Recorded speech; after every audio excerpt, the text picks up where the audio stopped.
Welcome to the Leaders of B2B podcast, a weekly show where we bring you interviews and in the weeds expertise with today's B2B experts and thought leaders. You can see more about today's episode and guest by visiting our website at leadersofb2b.com. This episode is brought to you by Content Allies. We help B2B companies launch revenue-generating podcasts. We schedule interviews between you and your ideal prospects and strategic partners. You show up for engaging conversations, we handle everything else. Ready to build a podcast that grows your business in just 1 hour per week? Reach out to us at contentallies.com.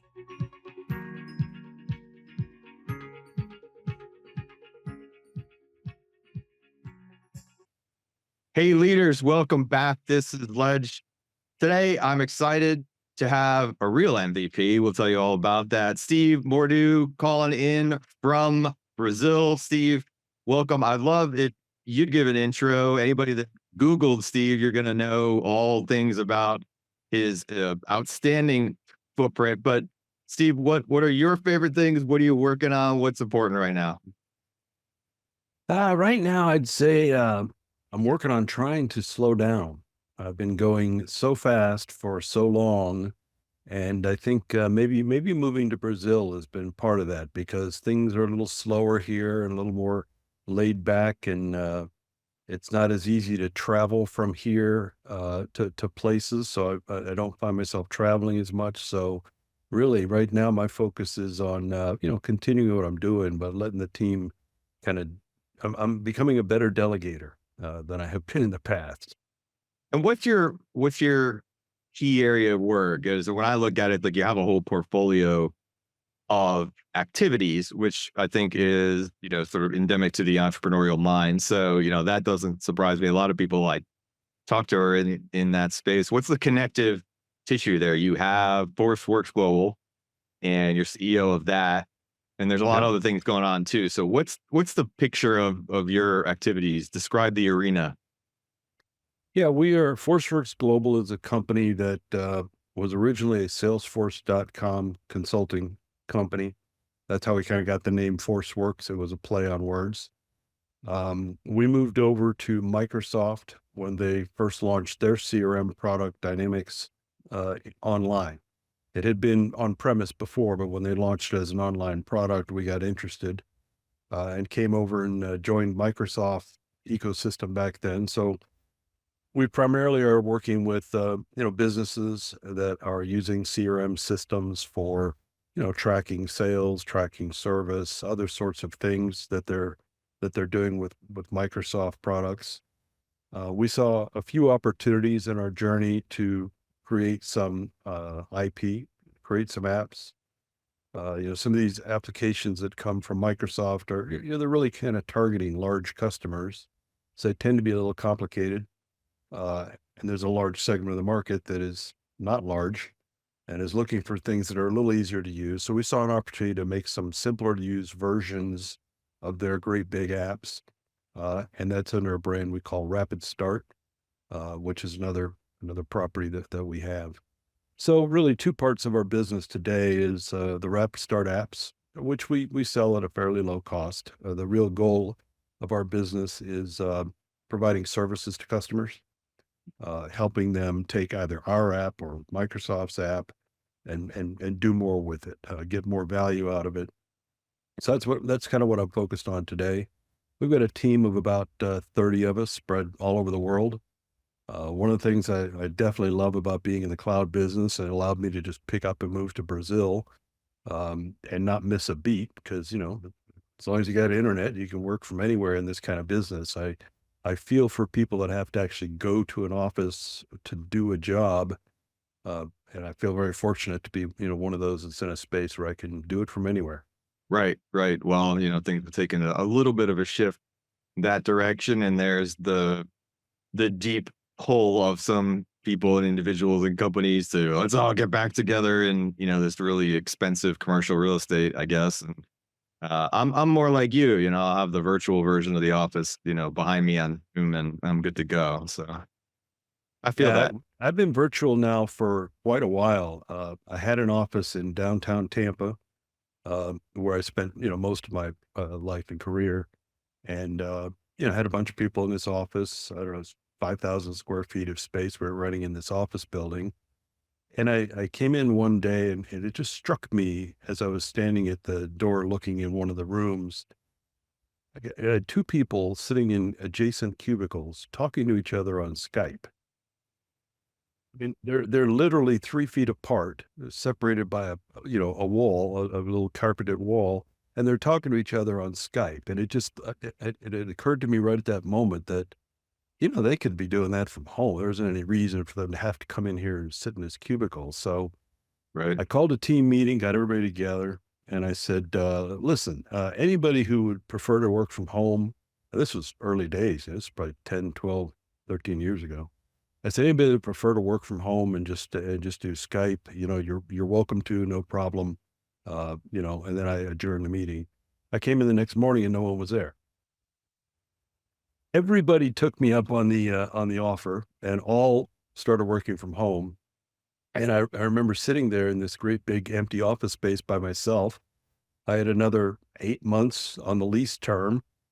So I basically, I went in there every day because I like to get out of the house. But yeah, so I was sitting in this empty office for like 8 months until the lease ran out so I could get out of it. Now I've been remote work ever since. It's the Steve co-working option, right? Exactly. Yeah, I should have done something with the space. I had it for 8 months, but they're selling all the furniture out just to get rid of stuff, and clear the place out. You know, I can harken back to the days where, we were in early 2000s sort of fighting the corporate machine on they didn't want us to use any type of messaging software. You Yeah, had to yeah, do email. And everybody was like, to hell with this. And installing AIM or, some other tool. And we are all doing business, this AOL network, which now just sounds completely insane, but it's just like you couldn't fight that instinct. It was just a better way to do it. Now video and asynchronous video. I mean, it's just like it's funny looking back. I started a business on the first version of Google Apps, and all my workers like, this sucks. I want to use Office. I'm like, no, like look at it was the collaboration ability of just yeah, working on the same thing. And I think, but I do remember the funny like your Skype story. I remember distinctly that you could tell who was talking in the office by the pattern of keystrokes as who was chatting back and forth with each other, you yeah. know, 4 or 5 desks Tick, tick, away. tick, And tick, tick, tick. when like it was like you could measure the sound and then, and so then the laughter would go back and forth. So you knew it wasn't working. Yeah, right. Yeah, yeah. You know, I know obviously you're familiar with the term shadow IT, Mhm. and that was basically kind of where that stuff started, as a management of an organization, when you try and lock people down, people don't like to be locked down and they will find a way around. Oh, they would. And shadow IT, I mean, we still see it today, all the time going into organizations where we're talking to them about a CRM and I say, well, do you have a CRM? No, no, we don't have anything. And I'm realizing, yeah, you do. There's like 12 people in here that are using some free tool from the Right. internet for CRM, and they had no idea. Yeah. No Right. idea, Right. you know? Yeah. Yeah. That'd be right. And I remember this is still funny to me because I remember that this organization was so against shared documentation, which is just like what? That we built a server and stuck it behind a desk and ran a contraband wiki on it so that we could actually do our jobs. Yeah. Oh yeah. Yeah. People are, employees in particular, they're like water. They will find a way. And you can put up the dam, you can block it with trees, you can do whatever you want, but that water is gonna get around it somehow. Question is whether you're aware of how it's gotten around it or not, whether you're part of it, or you're just gonna have this happen behind your back. Are you the dam or are you the water? Because I can tell you when. Exactly. Yeah. Yeah. I definitely have noticed in the past several years, a pretty significant change in that mentality. I think it was a management style Yes. that is falling out of favor. I think that management organizations that have kind of opened up and embraced, collaboration, embraced information sharing, and embraced this stuff, have seen benefit, and other corporations are now kind of following suit. So, we've been seeing this shift over the last, I don't know, decade maybe, from this really locked up tight. There's still some of those around, but those people are going to die off soon. Yeah, and BYOD and all these things. It's just like unavoidable, right? Everybody has a Yeah. computer in their pocket. Like to think that they're not going to use that to do their jobs. And off mic, we were talking about AI, and it's just like the sea change that is going on here, and the first people that are going to be in deep trouble are probably middle management, or somebody. If your job's called analyst, I'd be a little concerned right now. This is Yeah. I an mean, it, unnecessary it certainly thing. is being presented as an aid to people. But if you recall, that's how factory robots were also presented, was an aid to workers. And now you've got factories that are completely run by robots. There's like two guys sitting in an office somewhere just watching a wall of lights to make sure the robots are all operating. And it used to be, 300 people in that building. Right, So the difference, I think, on the AI side is it's not gonna attack the low skilled labor right, market. This is gonna go after, people, in office workers right. at every level. I mean, from, certainly customer support. You've got these massive call centers operating, all over the place, all over the world, massive call centers that, on the verge of going to be replaced by, AI agents that will just be more efficient, be faster, never take a vacation, never take any time off, never ask for a raise. In fact, don't get paid anything. And we'll Uh, always have access to 100% of the information and can take autonomous agent actions. And exactly. you kind of look at that as a user, you go, well, yeah, that's a lot better. And of course, you have both sides of that saying, like, for example, I'm never going to hire an analyst. I could do my job better having a tool next to me Yeah. that could do things that I just wasn't net new going to do with a human because I didn't want to afford that. So I think there's also an expansion factor, in that sense, aiding because I wouldn't hire that person anyway. But there's the replacement factor of a lot of people. And then even like from a technology standpoint, I look at like a, ubiquitous software like a CRM, as a, you all must be thinking about the, like, well, ultimately, if I never need to update a UI with anything because all my calls just get auto analyzed and logged properly, Yeah. and it flags me automatically based on the next thing that I should do, then what's a CRM? I mean, it's just like you're sort of in this like existential redefinition of everything. I saw this cartoon that I thought was hilarious. On one side is this woman sitting at a computer talking to coworkers about how I just use AI to expand my 5 bullet points into a nice big email. And then on the other side is the recipient telling her people that I just used AI to summarize this great big email into 5 bullet points. So well, we're going to be in that space where very soon, I mean, I'm looking at some of the things happening in online meeting technology and areas like that. Um, as I mentioned in the pre-show, I was actually watching the video of Chat GPT 4.0, which is launched today. So anybody wants to figure out when this podcast was, it was on the day that was launched, and that is looking pretty amazing. Uh, I can remember having a website and thinking about putting a chat bot on it at the time. A while back when they first came out, were kind of crude. And I think it was actually even live chat. And I remember I think it's a generational thing because my father at the time was saying, I would never use that. If they don't have a phone number, I'm not doing business with them. I mean, he wouldn't email. If you didn't have your 800 number on a website, Right. you were not going to do business with them. Now we don't even have our phone number site. Yeah. I don't want my phone run a website. like ever. Yeah. Be horrible. When I click that chat box, I'm hoping there's not a person there. I really just want to go through an automated process. I don't want Right. to go through dealing with an individual now. And that experience is going to be exponentially better Right. than it has been already. So I definitely, as a user, I have no need for your phone number. I have no need for a person on the other end of this chat. I just need answers to my questions and I'm gone.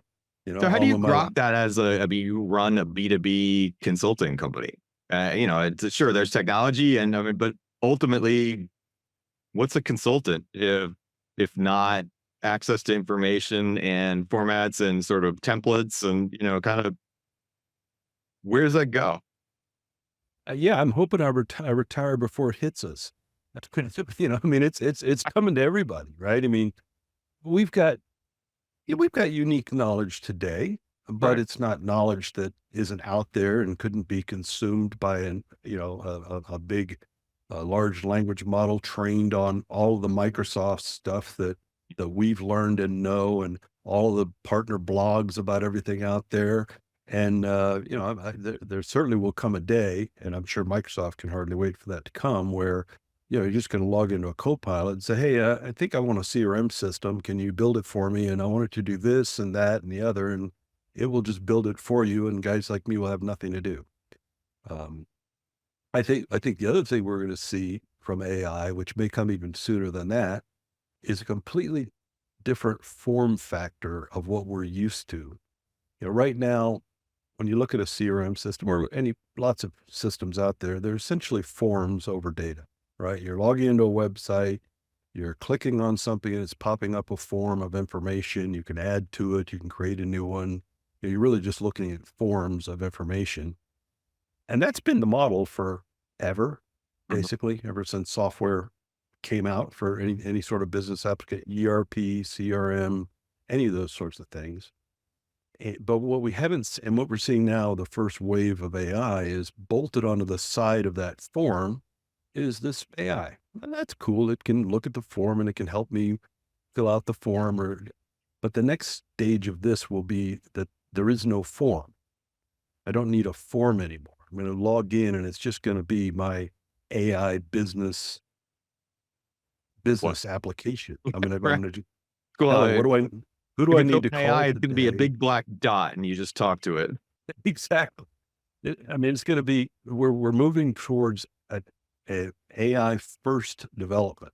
We're Right. not there yet, right? I mean, it's happening in the back rooms, but right now we're still AI bolted on to legacy stuff. But the next stage will be apps that were built from AI first to do things. And, as a salesperson, you're going to come in and say, what do I need to do today? Oh, who do I need to call? But please get them on the phone. Please tell them this. And please let me know the result. Well, no, I've suddenly become kind of irrelevant. Yeah. Um, you know, Right.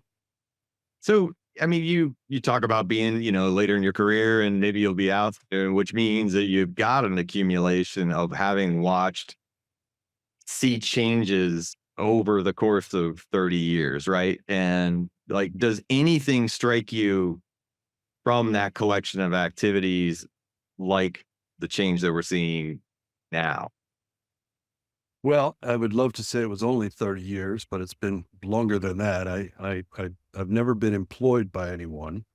Um, I took over my father's small sign company when I was 18 years old because he sold the value out of it and gave me the remnants. And I've been an entrepreneur basically ever since then. So, yeah, these were well before cell phones. We're talking about fax machine, uh, Yep. was the common tool for passing stuff back and forth. You go to some convention and you get the big line of phones on the walls and everybody's running out between sessions, lines at these phones.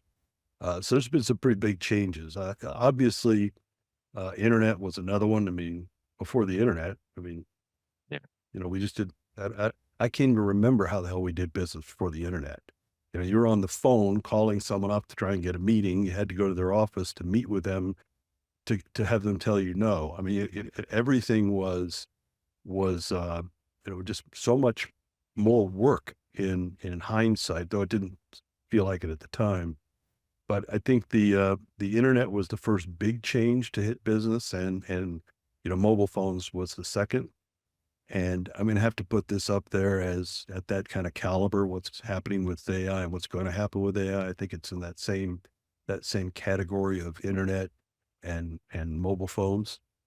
Um, so we will see, but it has definitely been an interesting ride watching these technologies come along. And I've always been one of those that was early adopter, Yeah. which usually is not the best place to be. You find yourself throwing a lot of money away on stuff that ends up not being adopted, Sure. and learning a bunch of information about something that you're not going to need because it didn't pan out. But I You still just have a couldn't help laser but say, disc collection or yeah, right. The Laserdisc, the Betamax, yeah, sure. All those things that just didn't make the cut. But you never know what will, and I've just always been kind of curious about stuff. And as an entrepreneur, basically my whole life, I'm always looking for a business advantage. And how can I create an advantage? And I remember my father told me one time, because I was talking about something to do with business, and I was talking about something not being fair or something, and he said, "Screw fair." He says, "This is business. You don't worry about fair. If you see an opportunity to create an unfair advantage, you absolutely take that opportunity every time, because if you don't, they will." right. So that was probably part of my early interest in technology was, I was competing with a bunch of people. I was young, so I'm competing with a bunch of people who are older and not too quick to embrace technology. So, I was always ahead of that curve and trying to use technology for competitive advantage. Still Yeah. do, Did still do. having so you just being immersed in this, sort of technology and business environment, a lot of people kind of, started to experience AI at the drop of ChatGPT.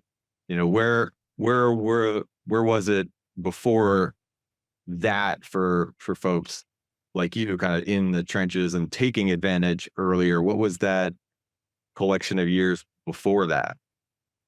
So, yeah, AI is not new. I mean, obviously, it's been in science fiction movies since before it was real, but we've got, and AI is a pretty generic term. Right. But before GPTs, really what we were looking at were things like machine learning, Yes.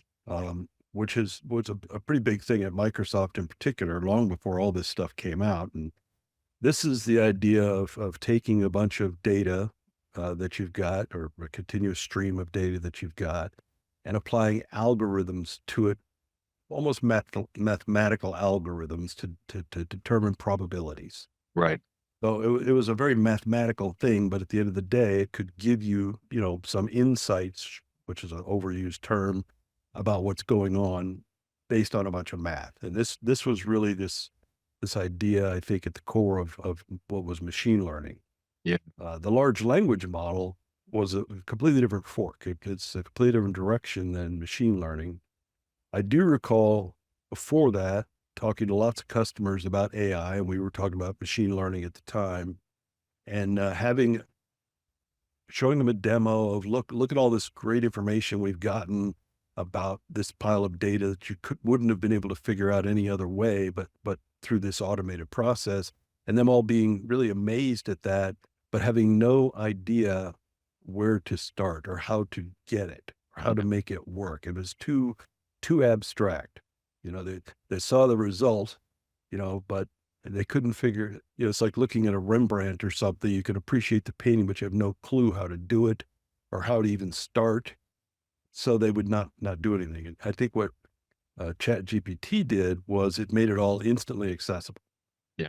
We were already using, chat, messengers and things like that. So it had an interface people were comfortable with, and there just wasn't a person on the other end, right? You were chatting with, a machine instead of a person, but the UI was familiar, accessible, and I think that's really what caused that thing to blow up.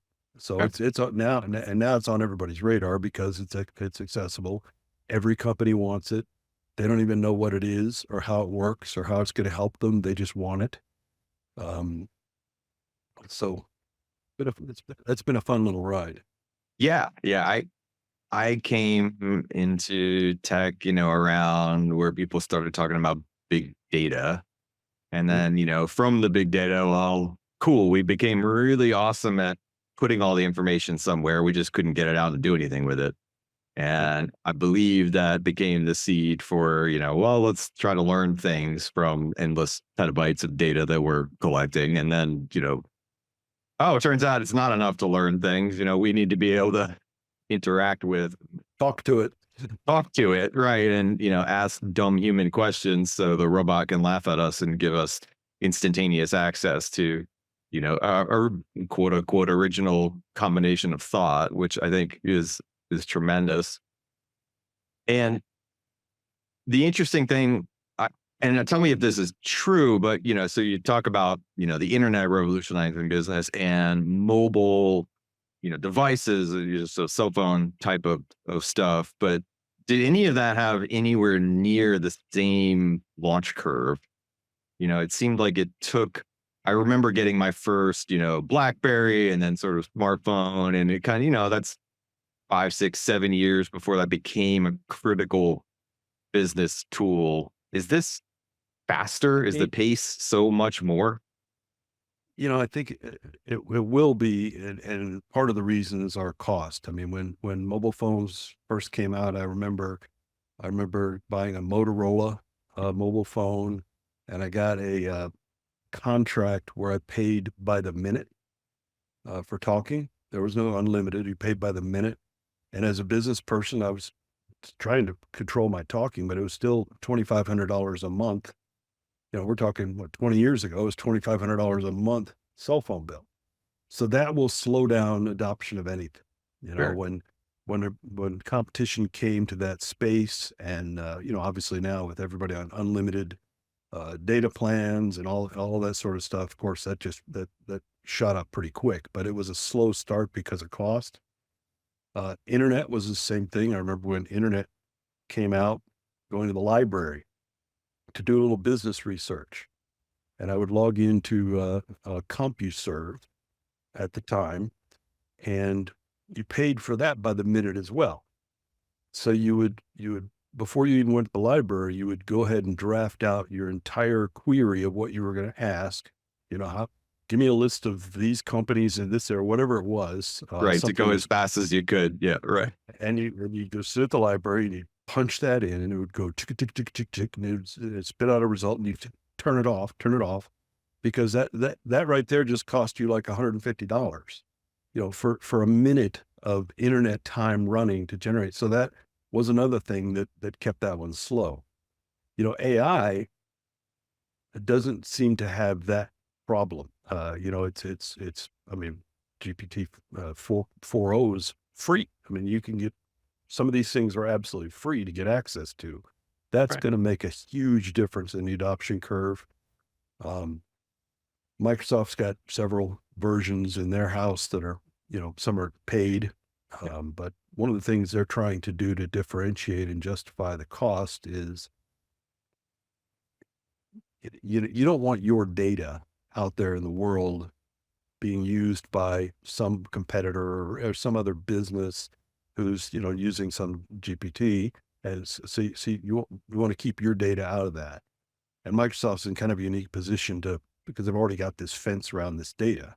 But now you got a fence around the data, and you're out here on Chat GPT. It can't see your data, so it's not helpful. So a lot of what they've been doing with the Copilot strategy is, let's have a Copilot that looks at your data. And So you nothing can else. actually ask business about your own business, and it's looking at your own data. No one else can see it. Okay, that's worth some money. So so they're out there with some paid versions, and For sure. Like being able to unstructure query by business, which well, I now we're remember going to run to the that next this like, wall. no, it's like when I started at a big consulting company out of college, just like everybody my age. And, it was like, oh, all the knowledge is, sort of in our company already. And you just search Lotus notes. It was Yeah, impossible. yeah, You couldn't do it. But yeah, yeah. was the theory anyway. And now it would literally be like, well, the company GPT sucked that up and Yep. ask the question and it'll tell you the answer. Yeah. Yeah. Yeah. I think this will move much more quickly than other technologies just because of the cost factor. It's Sure, too sure. accessible, too cheap, too much competition. Mhm. We're early in the stage where nobody's really trying to make money yet. They're trying to be the one, the Yeah, leader, pushing towards, AGI and fame and all that sort of stuff that they want to get is more important than money. You got lots of investment dollars pouring in, knowing that there's no money now. Maybe there will be at some point in the future, but they all want to be on that grab it. train, you know. Right, right. Winner take all. I don't know if that's the best model, but we're still gonna stick. Winner take all or nothing. All the fame, I guess, all the glory, but Right. There's your okay, dad's unfair advantage, right? yeah, exactly. Yeah, exactly. Screw fair. What let me ask you this. So you are founder, CEO, lifetime, kind of entrepreneur, other people work for you. When I talk about B2B leadership, those are the things that are really interesting for me. You do have to run an enterprise. And, Mhm. at some point, enterprise went from you and maybe somebody else at a kitchen table to, global and 30 people all over the place and more and big clients and companies. And, it's like, what are the lessons learned there on that human leadership side that you kind of rest in for your career? Yeah, I don't know that I would classify us as an enterprise with 30 people. When I think enterprise, I normally think bigger, but I've had bigger companies in the past. I've been in lots of different kinds of businesses over my career. Uh, so you start seeing some common threads. One of the things that has always worked well for me, which was another thing my father completely disagreed with, was I never liked this idea of kind of holding the golden ring out to someone just out of reach. Your goal is to get to this ring. I don't like that kind of motivation for myself, and I didn't really like it that much for employees. So I tended to be more along the line of give them the golden ring and tell them what they need to do to keep it. So I always paid people more than my competitors might pay, for the same person, in the idea that, I'm giving you this golden ring instead of bringing you in cheap and having you slave to try and get to it. I'm going to hand it to you, but now your job is to keep it. So, I wish I I, worked for you instead early in career. That would have been, well, I was also pretty quick to fire. yeah, as you should Life be. life is too short. Yeah. I did between some of my business stuff, in the early years, I did a stint as a turnaround consultant, Mhm. independent. And I was going into companies that had, business problems and trying to help them figure out how to solve them. And I wasn't really qualified to do this, but I was young and thought I could figure things out. And it was so obvious to me so many times walking into companies what their problem was. You've got people that have been with you for years that are now making lots of money and aren't doing anything. Uh, you need to fire Bob, but Bob, one of my first employees. Yeah, I know, but you're going out of business, and Bob's part of the reason. So it was surprising how often you'd walk into a business that was having financial problems, because lots of these companies back then were on the brink of bankruptcy or in bankruptcy, trying to figure out how to salvage everything. And you just look around, you realize, that this plug's out of the wall. Somebody kicked a plug out of the wall. That's your problem. I mean, some of these things were so obvious and so simple. Yeah. Um, and I had a lot of success in that business for many years, and people are thinking I was just some kind of a guru. I'm like, no, this plug's out of the wall over here. Let's just, fire Bob. Sorry, Bob, but it's you or 500 other So people plug in the that business. back in, unplug Bob, and you're good. So, yeah. I mean, well, it also kind of teaches you that you have to be a little ruthless. You can be, a kind, considerate, easy, approachable person, but you have to be ruthless with people that just aren't helping the organization move forward. Yeah. Yeah. Hire, what do they say? Hire fast, fire faster. Yeah, yeah, yeah. Um, But part of that hire fast, I always felt is you know hire fast, but hire better. Give them a better opportunity than they have at the competitors. right. There's so many companies out there that I think are trying to find the cheapest people they can. I see that in our community of Dynamics partners, and we're looking for the cheapest people they could possibly find, bring them in, and just try and make as much money off their back as they possibly can. But the problem is with somebody who's come in at that level, you're teaching them stuff, and while you're teaching them stuff, their value is increasing, Right. and they will absolutely leave you to go to a competitor as soon as they know anything at Right. all. And so you're in this continuous mode of teaching, teaching, teaching. You're hiring new recruits, constantly Like training high people friction. Yeah. and losing them. And I would say the opposite from an employee standpoint. Uh, the idea that you've got security working in a big company is no longer valid. I mean, you see, even in our space, big tech companies laying Oh, yeah. off thousands of people that have been at these companies for a long time without giving it a second thought. So, uh, job security, I don't think is a real thing anymore. And staying with a company really for more than 2, 3 years is probably not doing you any good. I It's mean, not a good choice monetarily or for, I mean, it's like exactly. you don't have the opportunities to, I, There are people out there that have the capability to start their own business, but I also know that there are a lot of people that don't. That's just right. not their thing. They need to be in part of an ecosystem. But, to really move up with yourself personally in life, I think you need to switch companies every few years because you're coming into company at this level, you're learning stuff, becoming more valuable, but you came in at this level and you'll always have that kind of hung over your head. Think of like a receptionist or something. Right. I don't care if she ends up running the HR department in an enterprise, there will still be people thinking and looking at her as, oh, she was a receptionist. Right. So you leave, and you go somewhere else where you aren't starting as a receptionist. You're starting where you ended at the last one, and you keep kind of doing this zigzag up the ladder. And I think that the successful employees in organizations, they all kind of took that path. Sure. And they're surrounded by a bunch of people. Oh yeah, I'm in here for 30 years. Well, neither the company or you are any good for that. Right. Uh, Right.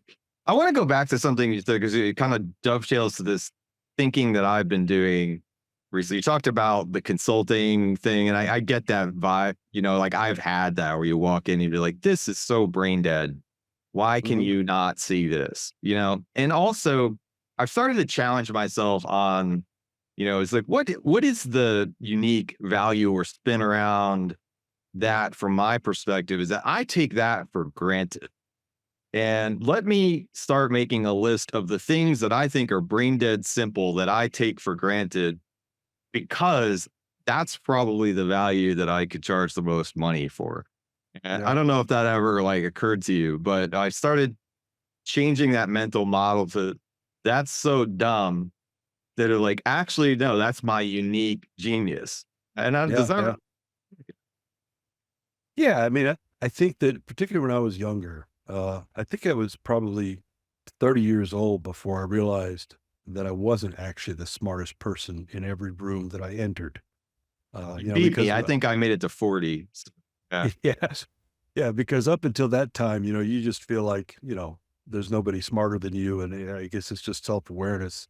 But as you get into higher echelons and deeper water, you start realizing, hey, there's some other smart people in this room with me, and then eventually you reach the point where you realize, you know what, I'm the dumbest person in this room. I'm surrounded by people that are smarter than me, but then you also learn how to, okay, I can use that to my advantage. Surround myself with smarter people. We as a company organization can do a better job through their efforts. I can do less work. So it's kind of this whole life cycle. You started out as a teenage punk, right? Little smart ass teenager, as we all of us do, and that carries over for a while. And if you have any kind of early success, It goes straight to your head. It explodes. And you are now the smartest person in the room as far as you're concerned, as far as you can see.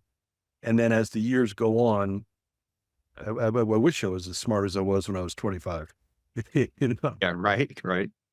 Yeah, I've been reading about that too. The way our brains change over time, you move from, sharp and innovative to, more like teacher, mentor, type of like second career leadership, which I think is interesting. And I feel myself at that precipice, sort of approaching. Like, this was the first year I was like, I'm more than halfway done. Let me start Yeah, thinking yeah. a little, let me start thinking a little bit different, about this and the experience, and the irony of looking back at my young punkness that lasted far into my 30s, and just Yeah. going, man, I was a real jackass to work with, and but blessings to everybody that had to put up with me. I do appreciate the lesson that you tried to beat into me while I was insistent on losing millions of dollars. It's like, It's risk, right? And yeah, when you're young,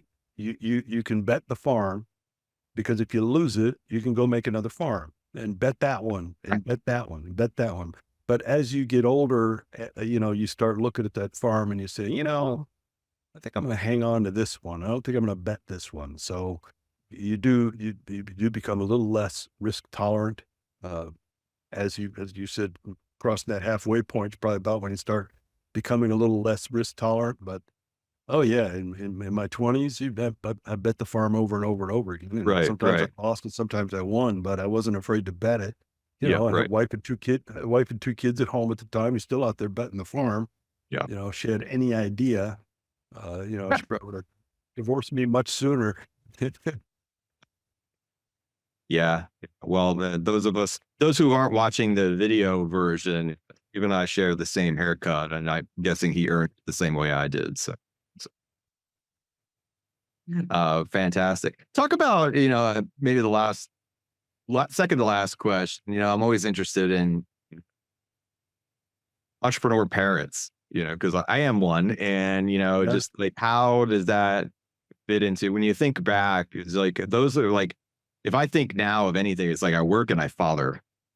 Yeah. And oh, does that resonate then? And like, what do you take away once the kids are sort of out there and they're alive and they're adults and businesses grown up, kind of around you? I mean, those are all versions of your leadership fatherhood. I'm keen on that topic now in my advancing age too. I'll have to confess, I don't think I was the best father. I was very driven as an entrepreneur. I worked long hours all the time. I traveled a lot. I think it's a lot easier to be an employee father, where you're clocking out at 5 o'clock. Doesn't really matter. You clock back in at 8 o'clock. You've got all this time. When you're an entrepreneur, there's really no clock, right? I mean, 5 o'clock means nothing to the entrepreneur. Weekends don't mean anything to the entrepreneur. It's all about, what do I need to do next to grow the business and focus on the business. So, um, yeah, I would say my father role is probably not one to emulate for anyone, but is also, I think, very difficult to get around as an entrepreneur. I mean, there are not enough hours. I mean, I still feel that today. There's not enough hours in the day, enough days in the week to get done everything I still feel like needs to be done, of things that I feel like I need to be the one doing them. It requires some real effort to stop and make time. I try every day now. I mean, now 5 o'clock's come back to mean something to me. So I try every day, no matter what I'm doing, to get up. I walk away from the desk at 5 o'clock. Um, Sometimes, often, I don't make it. I'm here a little later than that and have to go apologize to my wife for being late. But yeah, I don't know that I would recommend. I don't really know the path to being a good father as an entrepreneur. I don't believe that I was one. I mean, I wasn't like a mean or bad father. I was absent, Yeah, absent, sure, sure. Well, it's absent in very, mind and body. Really. very vulnerable to say that, and I Mm. appreciate that lesson. I know that when I reached the point that I had to do it, that I intentionally designed businesses that, kind of wouldn't be that way. And I left an outrageous amount of money and opportunity on the table. Yep. And Yep. and being forced to make that choice, I'm grateful for, at a time that I could, execute around that because and some of that technology stuff that I think makes a huge difference there. So if I can be more efficient and have people run certain things for me, then I could be at soccer games and decide not to travel and things like that. But I still have that part of me that, hey, you going to be at the next conference? And like, I'm not going to be at a conference for like 10 years. Yeah. Yeah. And Yeah. what could I generate? What could I build? But I call my kids my organic startups so that it helps me Yeah. Yeah. to realign around, hey, let's learn how to make money on eBay selling all that crap in your room, or try to bring that entrepreneurial thing home. So Well, the yeah, wife of my children was an excellent mother and delegated all of yeah, that to her. Uh, and she was happy to do it, not happy that I wasn't there participating as much as she would have liked. right. But kids all came out, all through college. They all did everything they needed to do. But I have to give her full credit for that. It wasn't me. I didn't do anything to pay bills. Um, you know, so good. You might be downselling a little bit, like just like you did for the consulting, but you seem like that kind of guy that won't take the credit. So I'm gonna give you a pass on it. I think if we had your kids here, maybe they'd tell a little bit of a different story now, but fair enough. I'll give it to you. Well, and again, thank you for that. Those vulnerable shares are awesome for the audience, and I always learn something from it. And before I let you go, I like to ask every guest, you, sort of what's you're a leader of a B2B organization, tech, otherwise doesn't matter, but what from your unique perspective, you think of that radar screen, on the submarine underwater or what have you, what's the blip that people should be paying attention to that's on your screen and maybe isn't on theirs? I'd like to draw the insights from each unique participant, in information journey that we have on this podcast. Sure, sure. I mean, that is going to vary significantly depending on where they are in their journey, if you will. As I mentioned in my 20s, I mean, I was an entrepreneur in my 20s and I was a big risk taker. Yeah. So, but now in my 60s, still an entrepreneur, I'm not a risk taker as much as I was. So it's going to vary significantly what those two personalities see as the blip. I see a lot of things out there that I decide, yeah, if I was 20 years younger, I would probably chase after that. But where I'm at now, and I wouldn't be able to reach the goal of that before I want to stop what I'm doing. So I'm not even going to start down the path. Uh, so you become much more selective about where you're going to invest your time, where you're going to invest your energy. And I think in the technology space in particular, I've seen too many companies, and this is more on our IP side of the business, that developed something. It was a good something. They made some good money on it for a while, and then it became no longer needed. Or someone else came along with better funding and built a better version of whatever it is you did. So you're on the one side, you're looking forward to think about where's my next opportunity of something that I can accomplish with my capabilities in the time frame that makes sense for me. In the meantime, you're looking over here trying to defend what you have already built from people coming into the space. But we're still innovating. I mean, even in our services business, most every one of our competitors out there, including us up until recently, have all been on some sort of an hours-based model, right? Time and material or estimated number of hours to a fixed cost, whatever it is. But it all kind of boils down in a services business to, yeah, I'm going to do some work for you for an hour and you're going to pay me so much money for that hour that I worked. And that has been one that I have struggled with forever. And I never liked that model. I didn't like it as a buyer. I didn't like it as a seller. of that model. And, so we decided that we need to get rid of that clock. Somehow, my partner and I, we decided that that clock is causing more problems for us and our customers because they can't take their eye off of it. They're going to argue about every invoice we ever send them. Our natural motion is to generate more of those hours, 'cause that's how we make a living. And we're dealing with a customer whose motion is to buy fewer of those. I mean, it's an antagonistic situation. How do we get out of this? And so about a year and a half ago, we converted everything to a subscription model. Mm. And all you can eat services as a subscription model for the service that we provide for customers. Yeah. They sign up, they pick a level of service that they want, they pick a term length, and that determines a fixed monthly cost.